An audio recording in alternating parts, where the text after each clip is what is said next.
So, there we go.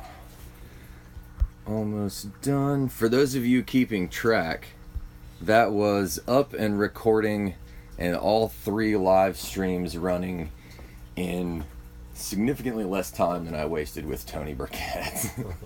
So just flash there. Excellent. Excellent. Oh, Truett. Good to see you, man. My eyes are getting better. I can see a little bit that far. So hopefully what we have going on here is... Splash, Truett. Splash. Yeah. So, thanks everybody for tuning in. We'll pull some stuff up and double check some things while we are getting into this. But first, I'm gonna relax, I'm gonna drink some coffee. And glad you're here. This has been a long time coming. And it won't clink. It's quite alright. It's like quite alright. Let's pat our cups together. We need more of that. We need more cup patting? Just more patting instead of more aggressively smashing things. Yeah, give Pat a chance. I'm not sure that everybody'd be on board moving away from the violence and just replacing all the violence with an equivalent amount of padding. Well, that's what got a lot of those guys in trouble, I think. So probably not so much padding in that regard. Yeah, bunch of pedophiles. Bunch of pedophiles. So the YouTube is up and running as we double check some things before we get too far into this, and just kind of just say hello. Sometimes my curiosity gets the better of me,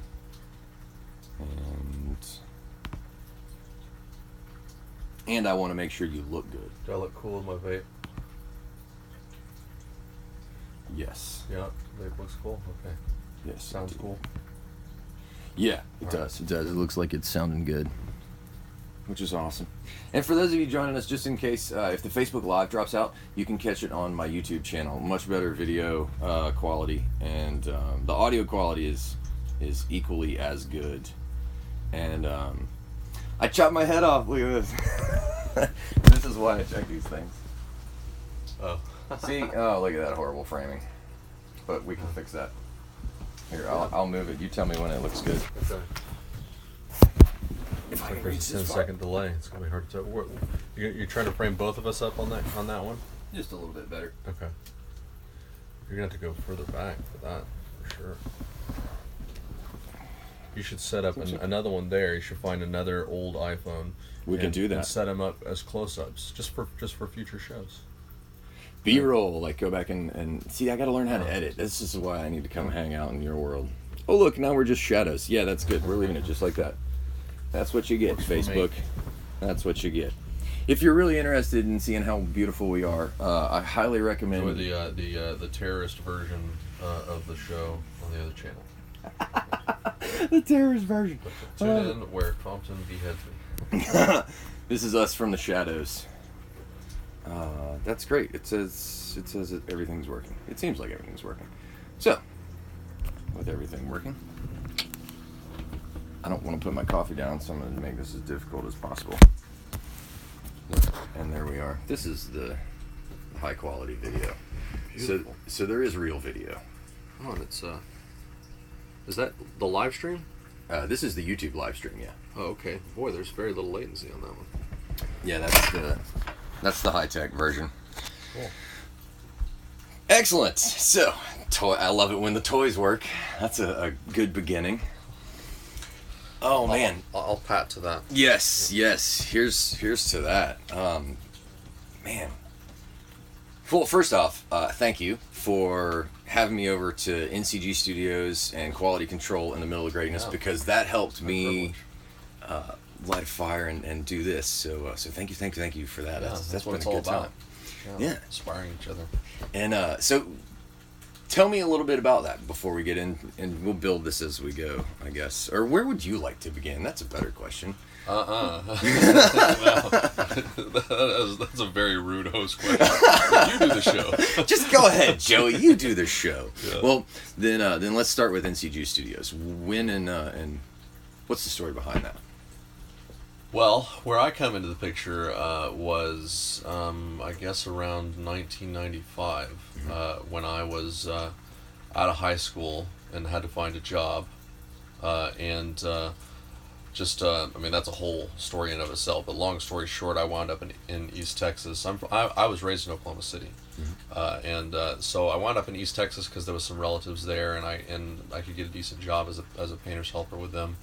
And they went to a church that was at that time called Grace Communion Church, and it was anything but typical. I mean, and by that I mean like you know, you have Pentecostals who have sort of the tongue talking and the getting into the Spirit, and you have the Southern Baptists who are sort of none of the tongue talking, none of getting into the Spirit, and let's just give our lives to Jesus and be very still for the rest of our life. Very calm. You know, but Dr. Jones, who's the founder of NCG Studios, he was the pastor there, and he was.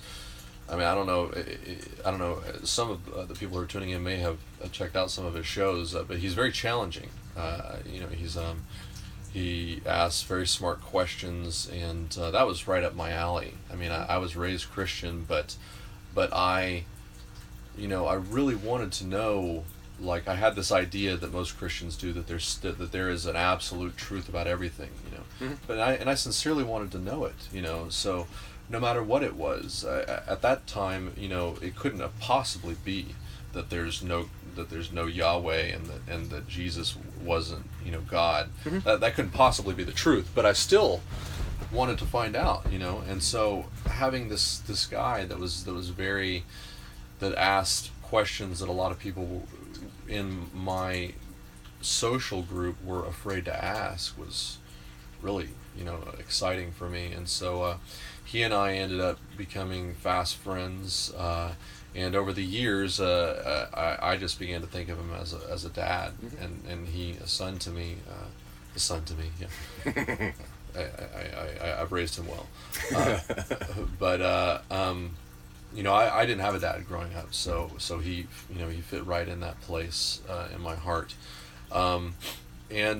So just fast forward a little bit, we did a lot of things in the community that we were in. We started I was just an assistant, but he started a classical school there and provided a top-notch education for many of the kids in that area, often free of charge. I don't know. It was really awesome. You had to be there, but I remember me getting up in front of the students and diagramming the first sentence in Ephesians 1:1. Do you know what that is? I don't know that sentence. It's like probably about 100-word sentence. It is a run-on sentence. Okay. And do you know anything about diagramming? It's been a long time. Yeah. Refresh my memory. Yeah, like in grammar, there's a way that you can lay out a sentence visually, to where every line, every angle that you make, every direction that a line points, it all has meaning, and it shows how the sentence relates to itself.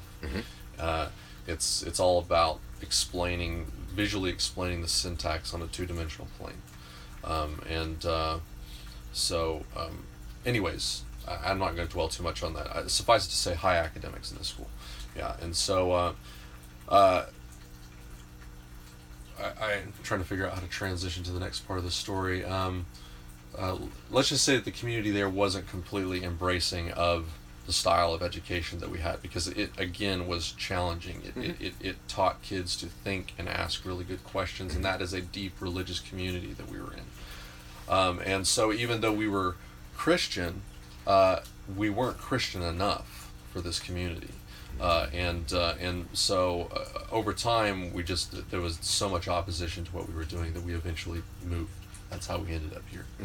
Yeah, and so when we landed here, we became Bahia Grande Christian Center, and did a lot of cool projects, including filming, etc., community outreaches, etc. And then at some point, I remember my dad, Dr. Jones, he was preaching a sermon, and he was talking about how it took the Southern Baptist Convention until 1999 to remove from their bylaws the section that stated that slavery was right. Like, not just biblical slavery, but modern slavery, etc. It took them until 1999. Like, I'm not saying, like, Southern Baptist people, I grew up with Southern Baptist people, and they are the people that I knew were very embracing of culture and diversity. I mean, for back then, 40, 30 years ago, even though it was Oklahoma City was right in the Bible Belt, I was raised in a group of people where that was reasonably diverse for the area that it was in, and I never got the sense that anybody was being treated less than or more than because of the color of their skin. But there is a culture within the Southern Baptist area, especially in probably your southern states, although I don't know for sure, but that has a racist mindset because of the way that the Bible's taught, because of their bylaws, etc. So, anyways, 1999, they finally scratch out slavery's okay. Mm-hmm. Okay, and his statement is, if you're involved in an organization that is so twisted that it thinks that owning other human beings is acceptable, why would you just make a tweak to the bylaws and just go on? Why wouldn't you just say, hey, let's start again.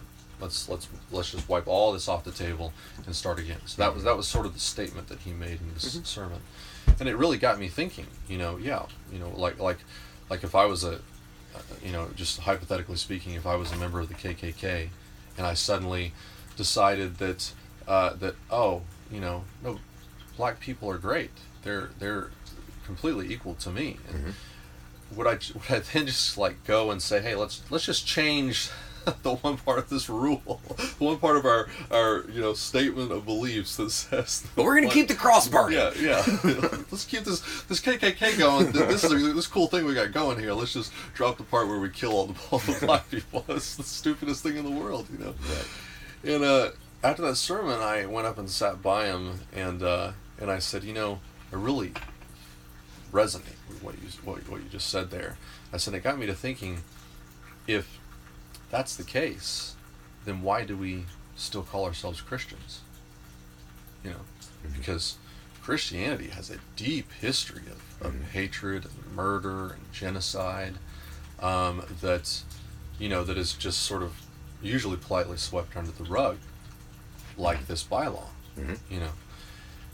And he sort of chuckled to himself and said, I don't know, I have to think about that. I'm not sure we're quite ready for that.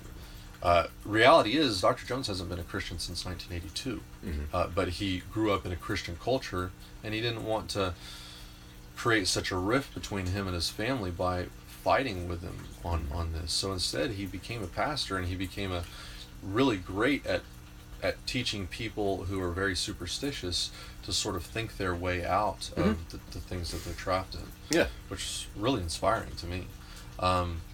And so, fast forward a little bit, we eventually did drop the Christian moniker, but without saying, hey, if you're Christian, you shouldn't be here. That's not what we were saying.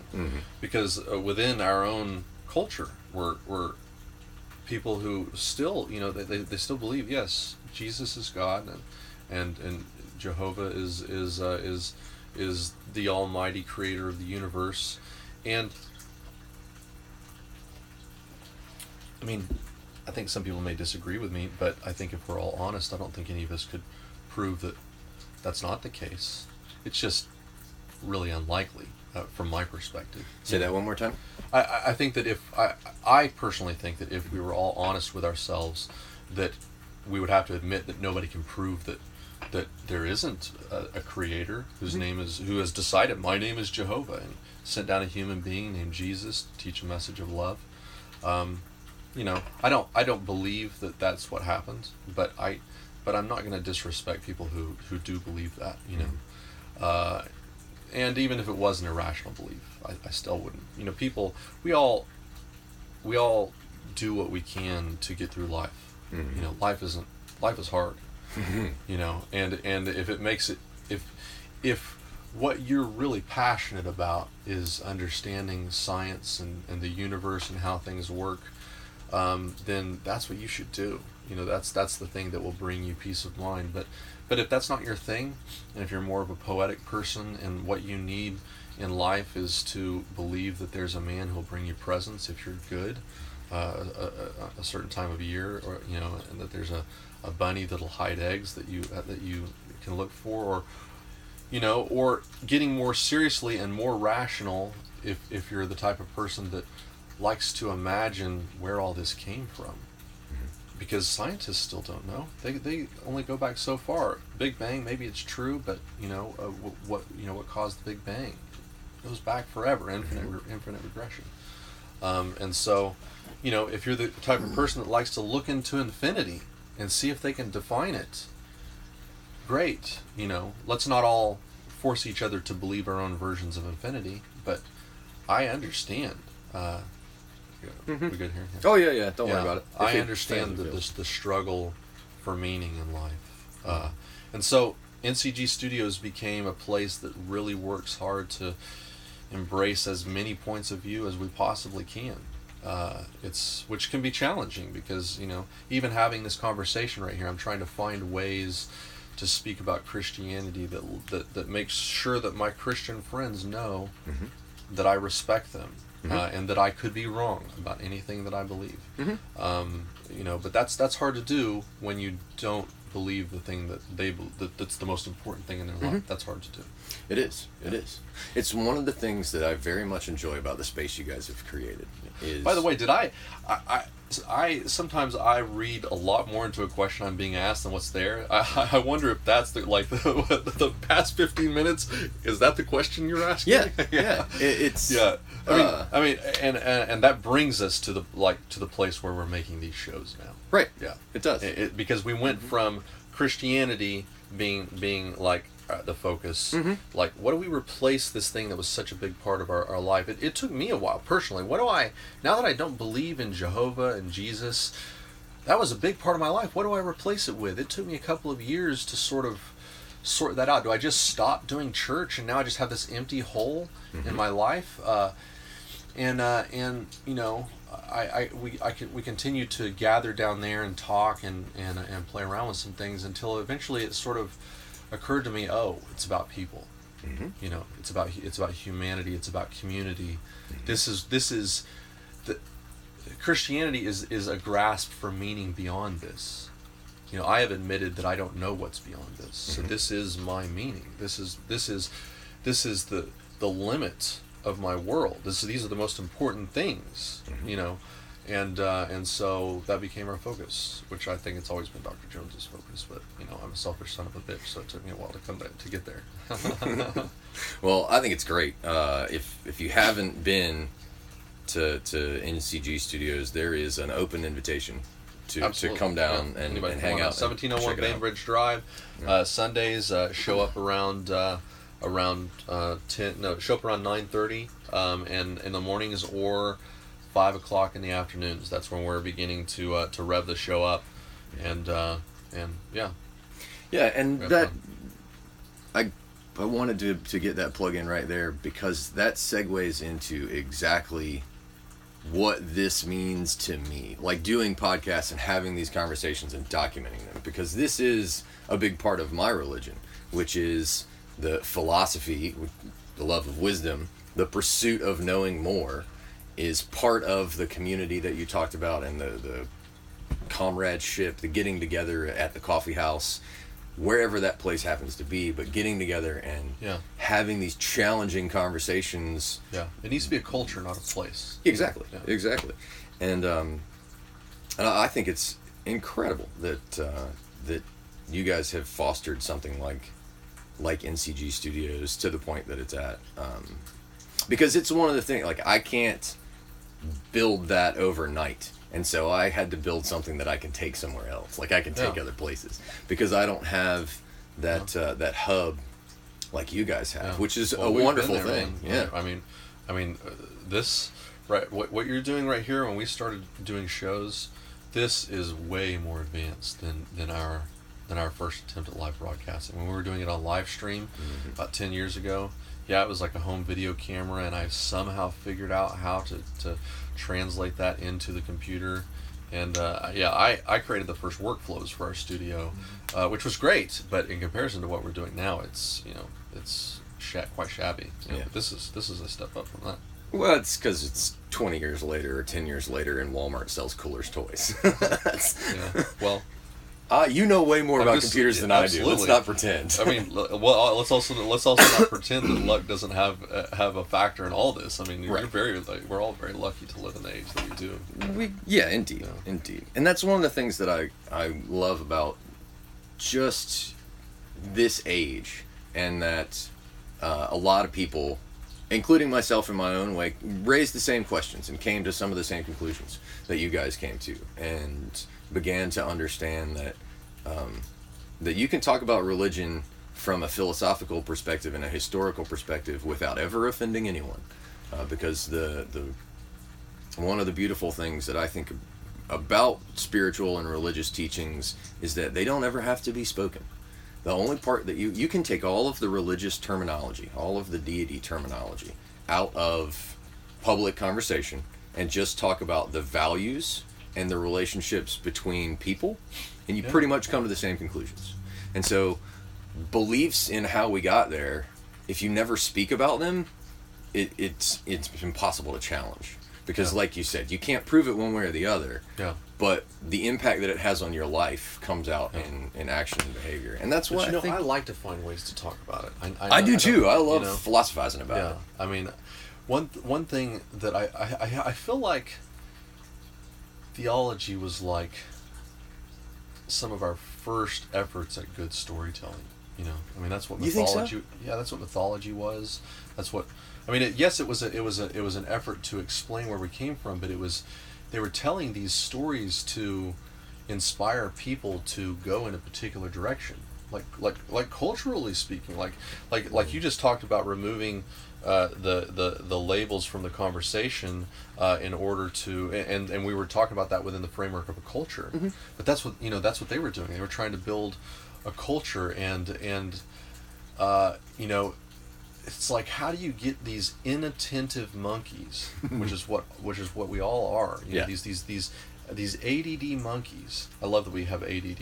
Like we didn't have ADD. We came from monkeys that they have 2-second attention spans. Yeah. This is natural. People. We are an upgrade. Yeah, it's not. We need to take medication for ADD. We need to learn to focus. Focus is the cure for ADD. Totally agree. I'm not saying that some people don't have like a handicap when it comes to focus that might be helped with medication, but we are way over medicating this ADD. Who has ever been through a class as a child outside of extracurricular activity that was dedicated to, here is what it is to focus and here is what it is to maintain that focus? Like, I ended up I found that in spiritual practices and Buddhism and meditation way later in life. As a child, even with ADHD and all these phenomenal things that they were imagining up at the time, no one thought to sit me down and go, this is how you focus. Like, this is what it means to pay attention. And these are the ways to mitigate all these things that you think are making it difficult. And so it's just education. Because, it's... we need a lot. I was sitting with Dr. Jones, and I was trying to understand better ways to cope with anxiety and things like that. But, we're all in our own brains, and we don't know how effective our coping mechanisms are as compared to other people's. So it felt like there was some room for improvement, and there was. But the point is that I was saying, how do you maintain your center? How do you how to deal with stress, etc. And he started talking to me about how that he would teach me these breathing exercises. Mm-hmm. And so he started to, and what I realized is that I was already doing that. And I definitely remember learning that as a kid, like that just breathing slowly. I think just from a movie or something, just sort of focusing on your breath and controlling your breath and controlling the pace of your breath. It's like anxiety is about losing control, and it's the fear of losing control. And I think that breathing exercises are all about controlling the very center of who we are first, and going like, okay, I'm losing control, so let me go back to the basics. Here's what I can control, and then we focus on that, and then we bring the control back out, and we take control of the situation. You know? So that was just a side note, but and I don't remember where I was going with that, except to say that where before I we were talking about culture, so that gets us into what it is to realize our individual capabilities and controls that are part of this culture that is moving towards an understanding that we frame focus. as theology. Yeah. And I like what you were saying about how understanding theology in terms of what's going on in a culture and how to progress past silly monkey, or what was the phrase you used, impatient monkeys, ADD monkeys, into something that's a little more focused and enlightened. But we love movies. We do. We love stories. We do. Yeah, and they didn't have TV back then. Right. And so, and you know, it wasn't as if back then they were any better sitting and listening to lectures, just arbitrary lectures about information. You know, I can do that. I can sit in a lecture and absorb arbitrary information, but that is a skill that not everybody has. That's a skill of a student, and not everybody is a good student. Being a good student takes practice. Yeah. And so back then, thousands of years ago, the idea of what a student was very rare. To see somebody, you know, that had focus, that was a guru, just somebody that could just like focus. You know? A shaman, and they had a lot of help. How do you get all these people on the same page? Well, you tell them these amazing, grand stories that have morality injected into them. Whatever morality they had, maybe not perfect, obviously not perfect morality, but at least agreed upon. Yeah, at least don't kill each other. Right. You know, some basics. Yeah. Some basics. You can kill some people. Yeah. You know, there are always exceptions. You can even kill each other under certain circumstances. But on Wednesday at noon for no reason. And on Sunday, don't even move. Yeah, don't. I think Sunday was about like all the preachers who were the storytellers and the leaders back then were tired. Like we've been monitoring you guys 6 days. We want to rest. Nobody move. Just go to your homes, stay still, so that we can take a nap. We need a break. So there's my kitty cat. Hello, Zora. So I wonder what time frame you imagine when you're giving these examples, because I think of a time when there was no clergy, priests were shamans, hunter-gatherers was the name of the game, but these people had an incredible astrological knowledge. And so what the stories they were telling were based on the TV that they could all see, which was the sky. And so that's how we have this ancient astronomical knowledge, is because that's all they had. That I'm was imagining the beginning of the Jews. That's where my mythos comes from. Yeah, so when we get back to imagining what and talking about the God and theology and things of that nature, I try and understand it from a point of whatever all of those things that predate humanity existed and still exist in some way that doesn't require modernity to understand it. Modernity, what do you mean? Like modern times. It doesn't take me now and my access to information to understand that. And so I give as much credence to all of the great philosophers who have come, prophets, or however you want to put it, and try and understand it from that particular context. No, I wouldn't say that everybody needs to understand Christianity any more than everybody needs to understand the Quran. You know, it is very beneficial to be able to connect with particularly this Western culture. Like if you want to get up and communicate, to understand their mythos and their culture in great detail can be very useful. I mean, there are even stories in the Bible itself where Paul used people's own mythos to connect with them. Like he was working to win some philosophers over to his argument by talking about the statue that they themselves had of the unknown God. So yeah, I mean, there's no it's like, there's no harm in not understanding these things. I don't think that it's more like, if that's something that interests you, get into it. Mm-hmm. But there is a lot of benefit in it, I think. Yeah.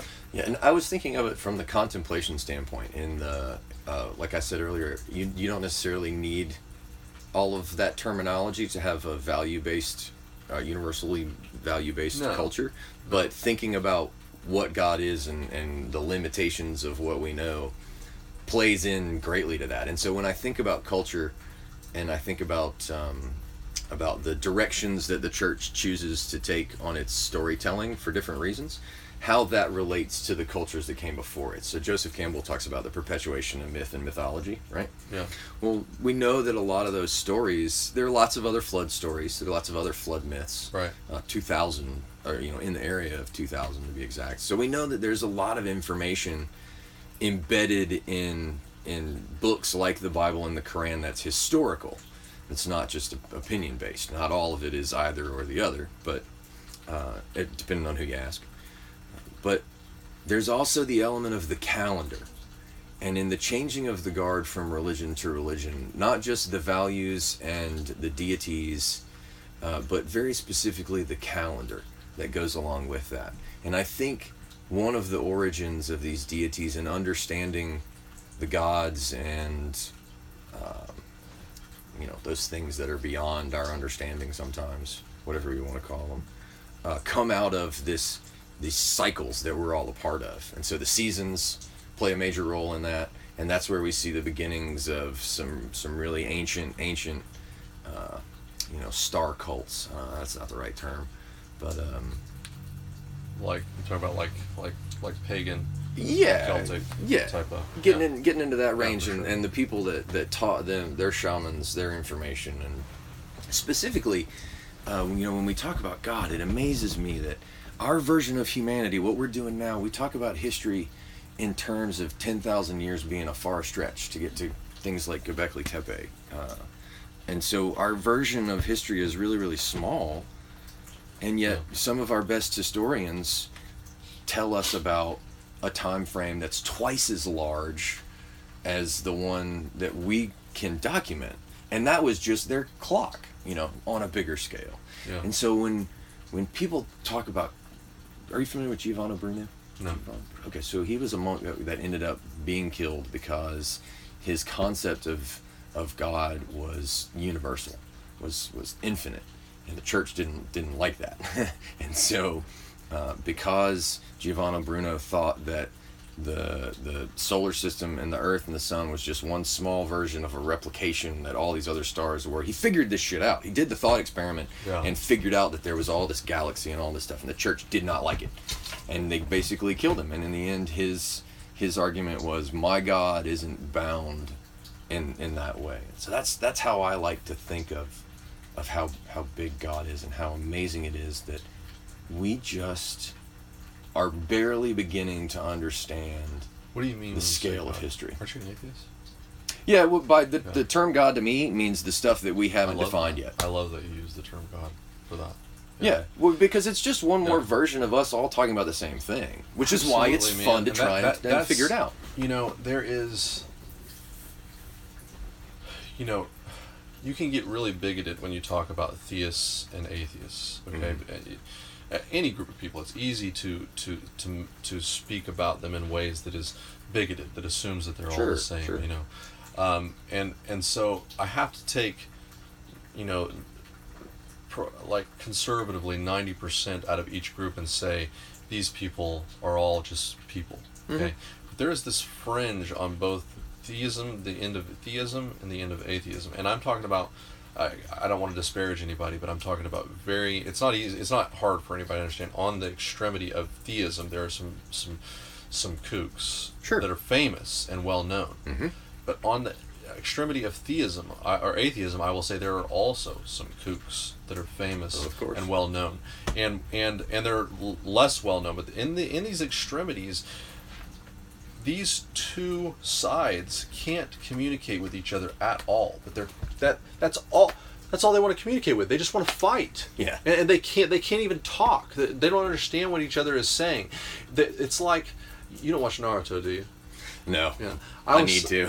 I was thinking recently that these people are like Naruto characters, okay? And this happens a lot in anime, where each character has a rival, and they hate their rival, but secretly they love their rival, and they can't live without their rival because their rival defines who they are, but they'll never say it out loud.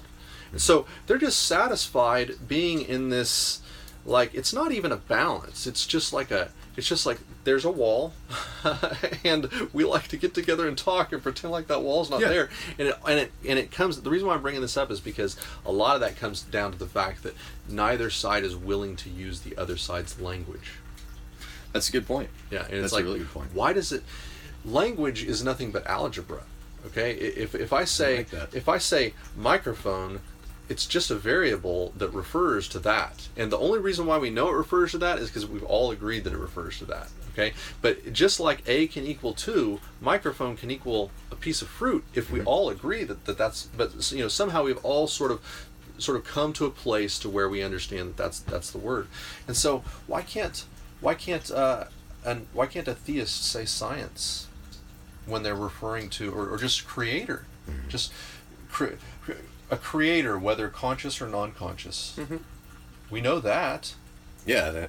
Yeah, we know that we came from something that created this. Right. And if you're not comfortable with the word creative, then I'll be patient. Then I'll be patient with you, and I'll use a word like manufacture or explode from nothing, whatever. Sure.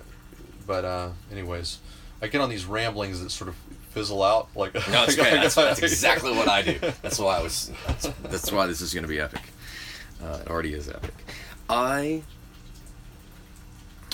okay with being able to bridge that gap in most cases, but I find that those extremes of people, those disparate 10% on either end, what's really happening there is a lot of what's happening with social media and a lot of what's happening with this cultural shift in understanding. And it's one of the walls that we're going to run into, and that is our level of self-awareness. And right now, those 10% of people and the people who get vitriolic and angry and yell at each other on Facebook might as well just be yelling in the mirror, because nobody is really that angry at someone they've never met. It's just not, that's not how anger works. And yeah, well, they're angry at their idea of what that is. Yeah. And so that's a conversation that you can just as easily have in the mirror, and as a matter of fact, you'll resolve it much faster if you talk to yourself about it, because you don't have that other language to overcome. Yeah. And you'll realize the truth much quicker, which is this is boring. right, and or totally irrelevant. Yeah. And that's one of the reasons that I like taking all the dicey terms out. And we're both reflections of the same person. Right. And then you can get really deep and say, well, what's really consciousness? And then you talked about this co-creation, that all of this is because we agree on it. And so there's this paradigm shift that's going on between the people from a conscious philosophical standpoint that talk about the manifestation of all of this as a holographic universe, and or a simulated experience, and that our consciousness hallucinates our reality. Yeah, but everything that it's hallucinating has been verified from another perspective, and that's the co-creation. Yeah. And so people forget that, yeah, sure, you can make up your own world, but you're going to use the same terminology that everybody else does if you're going to pretend to play in both worlds. Unless you go off and do your legit own thing, there is no individual. Like, there is only communal, there is only collective, there is only via the other Naruto character that we define our Naruto. Thank you. That we define ourselves, and all of these things are that's a Naruto nerd correction, by the way. But all those things are connected to why I think more of y'all need to come to NCG Studios, is so we can sit around and talk philosophy in person. Because that's what this is. That's what it's all about, and that gets back to how we all got to be here and what's going on, and why it's fun to talk about these things, because you can't help but end up in the same place inevitably, which is dead. And so until we get there, let's figure out how many ways can you experience everything in between. Which if that isn't the purpose of being here, then you're thinking about the game after death instead of this game. Because all we can do while we're here is enjoy the experiment, from my perspective. Yeah. Well, we bring the purpose, don't we? Yes, very much so. And we play by everybody else's rules that we agree upon in most cases. And we try not to be angry little monkeys all the time. But we are. I still say we're just silly little critters running around. But it raises the question of what is it that's going on. I don't know how you feel about the language of evolution. But in this version of humanity, what do you see the next version of us being? When we get that next step smarter, all of the things that we struggle with, terminology and our little monkey brain problems. I don't know, man. I have a lot of crazy ideas about that I usually only share privately. like not like controversial. Like I see a very loving version, like a very loving and inclusive future. I hope if I had my way, it would. But it's like, how do we get there? How do we get from a warmongering world culture? Like it is a world culture. Like the majority of people in this world, even though we're all people, I think the majority of the people are still in a place where it's like, if you hit us, we need to hit you really, really hard back, you know, as like our nation should hit your nation. And you know, I used to would have said I get that, but I think I'm getting it less and less. I think I've said this to one person in my life before, and I'll say it now on this show because I think I feel stronger about it than I used to, and that is that I think that if we have a nation attacking us, that our first step, instead of sending a bunch of soldiers out to slaughter, you know, or sending a drone over to kill 1,000 people, is just to send 100 or so very self-sacrificing people, loving self-sacrificing people, over to say, hey, you know, if you want to strike our nation, here we are, kill us. Let's end it here. I think that, you know, that's a little poetic. I don't know actually what the specifics of the future look like, and there's a lot about that seems like crazy, you know, like you would never force a person to do that, but and hopefully the idea is we're sending a message of love, so hopefully those people don't get killed, you know. But it's like, but I guess that doesn't work because that nation wants to take over this nation. They want to take over, like, isn't that the goal? We want to beat you, we're going to take over your government, you know. So maybe that wouldn't even work. But the point is, it would be better for just everybody to just go like this and to put their guns down and say, if you're going to shoot, then shoot me. You know, I'm not going to shoot you. That would be much better than, let's see if I can shoot more of you than you can shoot of me. Right. You know, you would have less deaths that way. I might get killed if I do that, but I'll bet you that I just saved 10 people's lives. Yeah. You know, because what there aren't in this world, what there aren't in the majority is psychopaths. You know, we have a lot of psychopaths because we have a lot of people, but they're not the majority. Right. And only a psychopath would shoot somebody who put down their gun and said, hey, if you're going to shoot me. You know. That's very true. Anyways, I'm sure that's a really dumb. No, not at all. Well, it's a really dumb basic philosophy that needs a lot of detail, but it's more of a poem than an idea. I agree with. I agree with all of it. My version of that would not include sending people over. It would just be to do nothing. Yeah. Although my version of sending people over would be to show up and say, not I'm here to sacrifice myself, but I'm here to listen to you, because I think violence is two things. It's always fear motivated, and fear goes two ways: fear retreating or fear aggressing. And fear aggressing is preemptive fight or flight. So typically aggression comes from this agitation that probably could have been averted if somebody had just said, vent, tell me what it is before you swing. Posturing is really important. Mm-hmm. Like even the lack of it sometimes. Mm-hmm. I know we've got a lot of people in our military and in other people's military who, they're not going to be pushed around. They're going to, if they feel like they are vulnerable, they're going to make themselves stronger. If they feel like they're being aggressed upon, they're going to aggress. And that's the wrong mindset, I think, to some extent. But I think that even those people are always looking to see how others are posturing themselves. Mm-hmm. If I scale the world problem down to a small group of people, and I put myself in that equation, and there's been some sort of misunderstanding, and I can sense that somebody's upset with me or offended, and I'm afraid that they are an aggressive person. Well, the most common reaction to that is to get ready, to ready yourself, and to sort of tense up. And even the subtlest of those things is posturing, and it's similar to us sort of firing up our nuclear weapons, or turning on more radars, or whatever.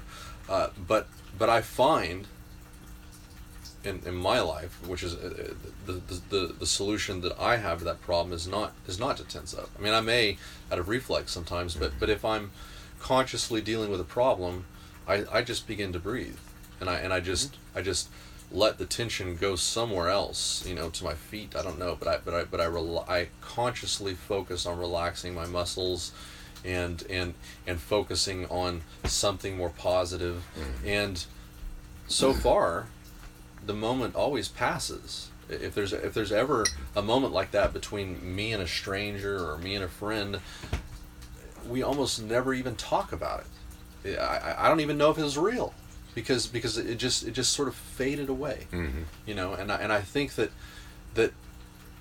we people of Earth, when we are afraid that somebody's going to attack us, we fire up our missiles, we ready our troops, and they see us doing that. So, we're going to fire up our missiles, we're going to ready our troops. Don't do that. Yeah. Well, action and behavior is very much very, very important. And that's, like you said, that's where all that posturing comes from. And it's not healthy to perpetuate that cycle, and people forget that it's a feedback loop, and when you throw it out there, you're just perpetuating that cycle, and it takes someone saying, just don't do that. And people forget, I forget a lot of times, that that everything that's going on up here is just a manifestation of what this is doing, and all the meat suit. And so if I'm feeling threatened, then there's a loop that's going to go from you should be afraid to you should tense up to you're tensing up to you should be afraid, and just dominoes. Right. And so if more people would just take that advice, don't do it. Yeah, just find a way to step out of that loop, as you call it, and observe it and work with it. You can step out of your human nature, which sometimes the human nature is great. Like I would say the monkey nature, really. Sometimes the monkey nature is great, sometimes it's not. But I was going to say something about I don't remember what it was. We were talking about global posturing, and the thought has slipped me. Well, violence on an international scale has gotten kind of silly because the necessity to retaliate is just not. It's not there. It's not there. Where's the real threat, and what are you really swinging back at, and what are we really accomplishing? And so from a violence yields results standpoint, I think a lot of what's happened over the last 3,000 years is a good demonstration of this. I remember what I was going to say. Go ahead then. Thank you. I was going to say that I love how our culture is so against our nation as a people. Like, we're so against gang culture, You know, not just like Bloods versus Crips or whatever it's called today, but like going back to like New York gangs, etc. Like we constantly working to get that out of our and rightly so, to get it out of our culture so that people can get along. And yet as a nation we're like, you know, oh, the USA boys, you know, you're not going to mess with us, you know, we're going to wear our colors, you know, and that's where nationalism, patriotism gets very sick. I love the part of nationalism, patriotism that's we are a people. Let's build our government. You know, let's build our culture and let's be proud of what we've built. I don't like the idea of nationalism and patriotism that says we're better than them. You know, we're doing something better. It's us versus them. You know, I mean, I really am in favor long term of one nation, one global culture, one race. But not by force, but by us all realizing, hey, you know, we got to work together. Yeah, I think that's coming. To tie it back in, 26,000 years, these massive calendars, the cycles that could possibly be interpreted in humanity, and the potential for our cosmic orientation to other planets to affect the energy that's in us that gets us through these patriarchal and matriarchal ages, that has a lot to do with the way that we respond to fear and the way that we get involved in our own heads, to the point that an idea like survival of the fittest can be misinterpreted to be perpetuated as the tooth and claw, the aggression, and the violence should be all the time. Well, but Neo-Darwinism says survival of the fittest is this all the time thing, where it's always this constant competition, where that's not at all what Darwin said. But survival of the fittest means that the strongest among us, we're the ones that make it when the pressure's on. That's what that means. And specifically when mating and fighting over mating rights, that's really the only aggressive. Well, you see a little bit of it in feeding. I don't think survival of the fittest is limited to mating. Well, we're talking about genetics, right? No, we're talking about the challenges of creation, the challenges of. I mean, yes, the challenges of genetics. So certainly, the mating process creates survivors. I don't disagree with that, but I'm talking about survival of the fittest means that when you create that being, and you know this, we're just going to get on the same page here. It means that when you create that being, that it's going to survive. It's going to survive the tests of life. You know, when storms come, they're going to be the people that figure out shelter. You know, when there's a fire, they're going to be the ones that figure out how to put it out. When there's a fight, they're going to be the ones that win. Okay, but a lot of people these days turn survival of the fittest around to mean destroy the weakest. That's a good point. That's not what it means to animals. To animals, it doesn't mean destroy the weakest. They destroy the weakest because they're stronger. You know, but they're not like, oh, survival of the fittest. They're just eating. You know? Consequence versus goal. Yeah, they're just eating and defending. That's what they're doing. Just trying to survive. Humans have survived. There's nothing against us except each other now. Yeah. You know, so to take that animal concept that's so abstract, you can take it in two directions. You can take it to mean we've got to continue to survive and get stronger, or you can take it to mean kill the weak. You know, and I don't think it ever meant this to. I mean, this was just a natural. This naturally followed because they're animals. We're intelligent. It doesn't have to naturally follow. You know, it was a natural survival of the fittest is a natural law. We human beings. In the way that we define nature, we are able to rise above that nature to some extent. Even though I would argue that's still nature, but our understand what we normally define as nature, we're able to get a little bit higher than that. Well, and that ties into that catch mechanism that we have. That when we hear something and we want to respond really quickly, we're getting. I think that's what makes us faster. Our response time. We have the ability to say, okay, that's my natural reaction, but that's not the best reaction. So let me evaluate that and do better than that versus these snap to judgments kind of reactions. And so when you talk about the hiring the order of nature in that regard, that's kind of where we're going. Yeah. in that we can do that. But I think there were definitely some people like Aldous Huxley that framed this survival of the fittest in, you know, an Ayn Rand, however she pronounces her name, framed it. I'm not suggesting weird. it hasn't been framed by well-known philosophers. But I like I don't know. I just know that Darwin was trying to describe what we think of as nature. He's trying to describe animal behavior. Yeah. You know, and animals don't think like that. They don't like humans do. No, but they do think in love and compassion. He documented very thoroughly the evidence of community and the nurturing of children. He talked about that much more extensively than he talked about the survival of the fittest concept. And are you familiar with the studies where they put the camera on these herds of deer in the fields to figure out who's the decision-making process? And they did the same thing with birds and fish and all these case studies. And what they expected to find was that the alpha deer was going to be out there and telling everybody, disseminating orders and being in charge and doing the alpha thing. And what they found was that more often than not, the alpha deer was the last to know. Like, you know, whoever the fittest, in this terms of aggression and competition all the time, fittest. The alpha deer was always left behind. Douchebag in the animal community? Yeah, he is. Seriously. But because what's really going on... He's the guy who thinks he's in charge. Yeah. He does. That's funny. Because what's really going on is all the other deer, while they are in the field feeding, doing what they do, they will periodically, individually look up in the direction of a watering hole. And this will go on for hours and hours and hours. But when the 51st deer... say there are 100, so when the 51st percentile deer looks simultaneously at a specific watering hole, they all go.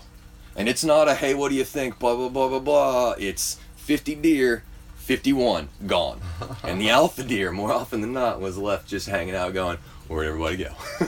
Like, what's going on? You guys go over there and drink out of that hole you're headed towards now. Right, but not even close. And the same thing, it's the democratization of the survival of a group, and they're making these real-time decisions on how to survive, and it really does come down to some serious questions, because if not everybody in the herd eats enough, then not everybody survives. If not everybody drinks enough, not everybody survives. Like, these are life and death questions, and it's not in nature. It's never left up to one person. I'm not even going to take that back, up to one person. There are instances where matriarchs in elephant herds have a lot of knowledge and have the most knowledge, and so they are the matriarchs and they do the leading, but that's because they've got the most extensive maps in their heads. Yeah. But they still have help from everybody else. Yeah, I think animals are a lot smarter than we scientifically have concluded. I totally agree, and the evidence to I that even is... think that sometimes they are literally like, okay guys, the humans are watching us, be cool, and that they modify their behavior because they're being watched. I think that happens. I don't think that they're like, secretly solving math equations on boards, but I think like when we get to observe something like what you just talked about, that's special. Like, I think that some of that shit they've hidden from humans for millennia, and that we always just think they're dumb because they're like, stay away from the crazy monkeys. You'll notice these like very angular structures. Don't go over there. They will flip the fuck out and murder you. You're crazy. So here's why would they murder us? We're not hurting anybody. Yeah, but they think you're gonna hurt somebody because you're wiggling your legs a lot. They're skittish. They're real skittish. So, but you need to add this to that whole bit, and it is that we as humans have taught our language and have taught 3 other species to communicate in our language with us. We have yet to learn the language of any other species. Right. So that's how far behind we are. Are they still studying the whale language like that as intensely as they used to? Oh yeah, there's still people that are all over that. But I think that's an example of done better than us. I think our problem is that we're trying to understand their language from the perspective of how our language works. I'm sure that there are scientists who have this has occurred to them,